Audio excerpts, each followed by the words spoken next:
大家好啊！我哋係 O 時，如果大家仲未訂閱我哋，希望你哋可以撳個訂閱掣，俾我哋多啲支持啊！今次爹哋媽咪嚟咗墨爾本探我哋，難得一家人又可以聚埋一齊。其實移民之後最珍惜嘅唔一定係去咗幾多地方玩，而係可以同屋企人一齊食餐飯，傾下偈嗰啲平凡但係珍貴嘅時光。而今日呢，就由爹哋做東，請我哋去飲茶。講起飲茶，相信好多香港人都會有一份特別嘅情意結。細個每逢星期日或者節日，一家大細去酒樓飲茶、推車仔、搶點心、飲壺普洱，幾乎已經成為香港人嘅集體回憶。上年爹哋媽咪過嚟澳洲探我哋嗰陣時，我哋曾經都試過西區一間酒樓，不過食完之後，屋企人普遍只係覺得一般般，所以今次決定試下另一間比較近西區又有得泊車嘅酒樓，就係位於德良嘅王府啦。聽到王府呢個名，相信唔少香港人都會即刻諗起香港嗰間連鎖酒樓。不過除咗我爹哋覺得有可能有關係之外，我哋其他人都一致覺得純粹係撞名啫。無論如何，睇到 Google 嘅 review 算係唔錯，所以我哋決定親身去試下，睇下究竟好唔好食。因為之前未幫襯過，加上以為好似香港咁，周末一定好多人飲茶，所以我哋一決定去就即刻網上訂位。當日11點半左右到達德良嘅停車場，可能仲算早啦，所以周圍人流唔算多。去到酒樓門口，第一眼感覺其實幾唔錯，餐廳地方寬敞，樓底又高，燈光光猛，裝修都算乾淨企理，比起部分傳統酒樓感覺更加舒服。不過當時見到場內仲有大半吉位，我哋心入邊其實有少少擔心㗎，心諗咦，星期日飲茶時間都仲有咁多位，會唔會唔係幾好食呢？我哋似乎擔心得太早啦，因為坐低冇耐之後，人流就開始慢慢增加，到咗12點幾，基本上已經坐滿晒，門口仲陸續有人入嚟。睇嚟呢間酒樓喺本地圈入面都幾受歡迎，難得一家人聚埋一齊。今次我哋當然唔客氣啦，見到中意食嘅嘢就叫，結果不知不覺間叫到成台都係嘢食，包括有鳳爪、排骨、燒賣、牛肚、大煎堆、蝦腸、鮮竹卷、菠菜海鮮餃、炸魷魚鬚、皮蛋瘦肉粥、2碗豆腐花，同埋1份芒果椰汁糕。當全部點心陸續送到台面嗰陣，真係有種好似返咗香港飲茶嘅感覺。食物最重要嘅當然就係味道啦。食完之後，我哋一家人一致認為今次有幾款點心真係幾有驚喜。首先最推薦嘅就係鳳爪，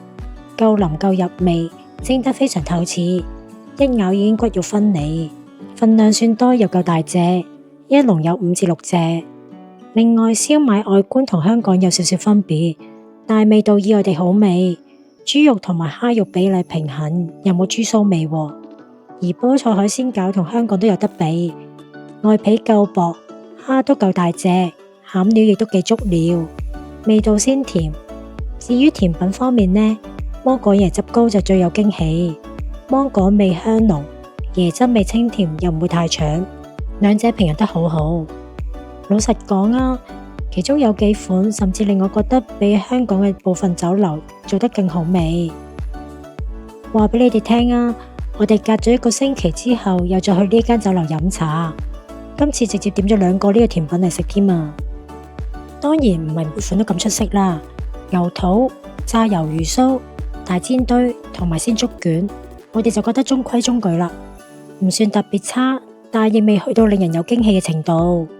至於比較失望嘅款式呢，就包括有排骨同埋皮蛋瘦肉粥，呢2款都有比較明顯嘅豬騷味，尤其係對啲味道比較敏感嘅人，應該會即刻食得出。而豆腐花呢，就稍嫌唔夠豆香，亦都唔夠滑。另外蝦腸嘅腸粉皮偏厚，少咗嗰種滑溜感，未去到入口即溶嗰種感覺，所以我哋之後再嚟都冇點呢幾款。價錢方面，呢個係佢哋嘅價目表。我哋食咗咁多嘢，茶價每位2個8，連埋 weekend surcharge，全部加埋價錢係194.9毫2，喺澳洲嚟講算係可以接受，因為喺香港一間好少少嘅酒樓都要100幾200蚊一位啦。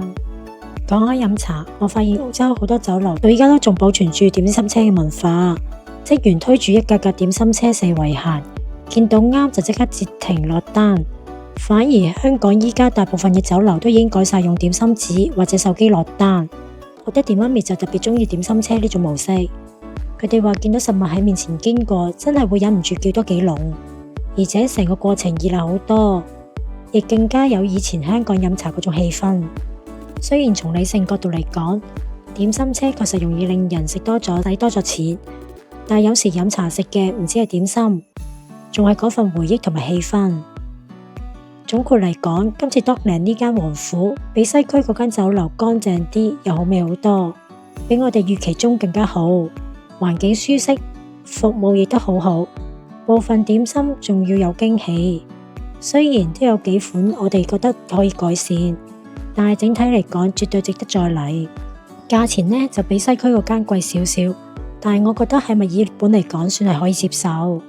所以我哋隔個星期再去呢一間酒樓飲茶，都有再點覺得好味嘅嗰幾款點心同埋甜品啊。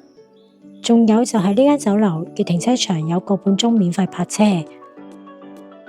我哋第一次去飲完茶之後行咗個圈，發現冇咩好行好買。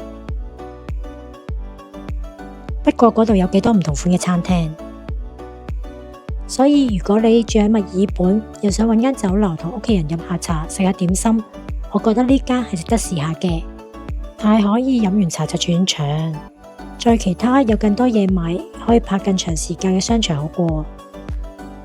唔知大家平時飲茶最中意食啲咩點心呢？燒賣、蝦餃、叉燒包定係鳳爪呢？歡迎喺留言區分享你哋最愛嘅點心俾我哋知啊！食完飯之後，我哋喺嗰度行咗一圈，見到嗰個叫做墨爾本之星嘅摩天輪，官方話佢2026年底就會重開噶啦。仲有途經呢一幅朋友忍者龜嘅 graffiti， 都好值得影相打卡噶。當中最深刻嘅就係見到有幾個 Gilly and Mark 嘅雕塑，呢對澳洲藝術家夫婦好出名，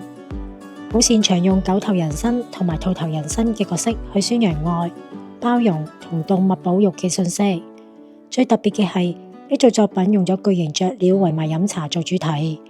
象徵人同自然和諧共處，提醒大家關注野生動物，同時鼓勵社區多啲交流連結。雖然我對藝術真係一竅不通，不過親身去到現場睇，真心覺得好靚，好有吸引力啊！今集就分享到呢度啦。如果大家都中意我哋條片嘅話，記得 comment、like、share 同 subscribe 我哋嘅 channel 啦。多謝大家收睇，我哋下集再見啦，拜拜。